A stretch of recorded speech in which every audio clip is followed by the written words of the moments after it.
स्वागत है आपका YouTube चैनल MS क्लासेस में। आज की इस वीडियो में हम बात करेंगे सोशियोलॉजी के बारे में, यानी कि समाज शास्त्र।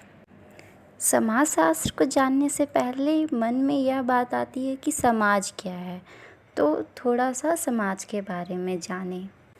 समाज शास्त्र में समाज का अर्थ एक विशेष अर्थ में लिया जाता है। जैसे समाजशास्त्र में सब व्यक्तियों के मध्य पाए जाने वाले सामाजिक संबंधों के व्यवस्थित रूप को समाज कहते हैं। समाज एक सामाजिक समूह है जिसमें हम सभी रहते हैं और जिसमें हम की भावना पाई जाती है। इस प्रकार से हम जानें कि समाज क्या है। समाजशास्त्र में समाज की भूमिका अहम है। अब आइए बात करें समाजशास्त्र के बारे में।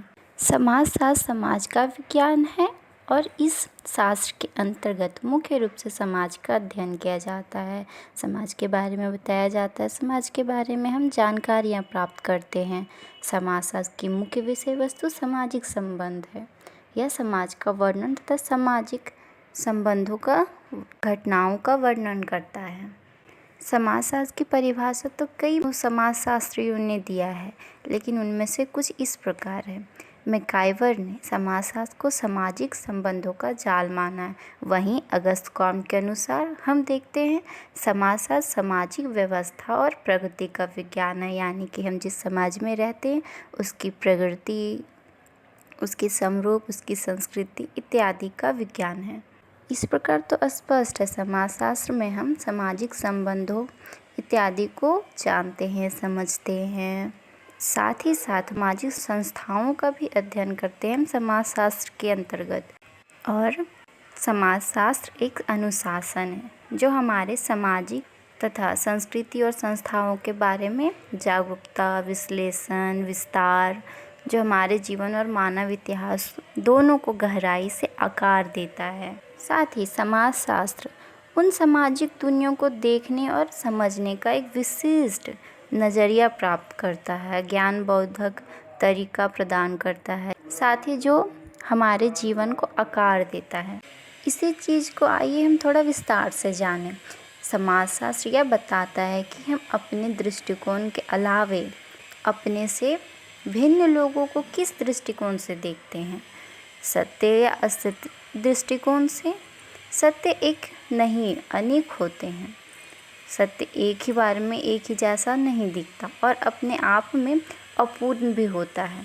समाजशास्त्र इसका समाधान अलग अलग दृष्टिकोणों को आमने सामने रखकर तुलनात्मक दृष्टि से करता है और सही दृष्टिकोण को अपनाकर सही समाधान करता है।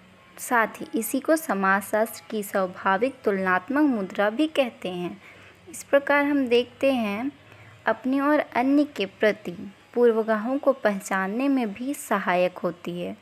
साथ ही साथ हम यह भी जानते कि दूसरे हमें किस तरह देखते हैं, इससे हम स्वयं को भी बाहर से देख पाते हैं।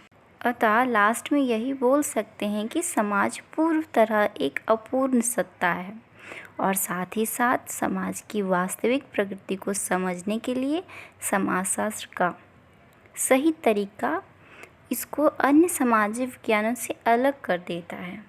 इस प्रकार से तो स्पष्ट है समाजशास्त्र में समाज के अध्ययन से संबंधित है और यह सामाजिक संबंधों का जाल है जो काफ़ी विस्तृत है। समाजशास्त्र में समाज सर्वव्यापी है, यह हर समाज में किसी न किसी रूप में अवश्य पाया जाता है। समाजशास्त्र के अंतर्गत हम बहुत सारी बातों को ध्यान में रखकर पढ़ाई करते हैं, जैसे समाजीकरण की शाखाएं, जातिवाद, वर्ग, नातेदारी व्यवस्था, परिवार, विवाह, धर्म इत्यादि। हम अनेकों विषयों की बात हम समाजशास्त्र के अंतर्गत जानते हैं, समझते हैं। समाजशास्त्र को जानने के बाद आसपास की चीज़ों को, बातों को समझने की दृष्टिकोण ही बदल जाता है। हम आमने सामने रखकर तुलनात्मक दृष्टि से ये बातों को समझते हैं, जानते हैं तथा सही समाधान करते हैं। आज की वीडियो में तो हमने जाना समाजशास्त्र क्या है। अगले टॉपिक में हम बात करेंगे समाजीकरण के बारे में।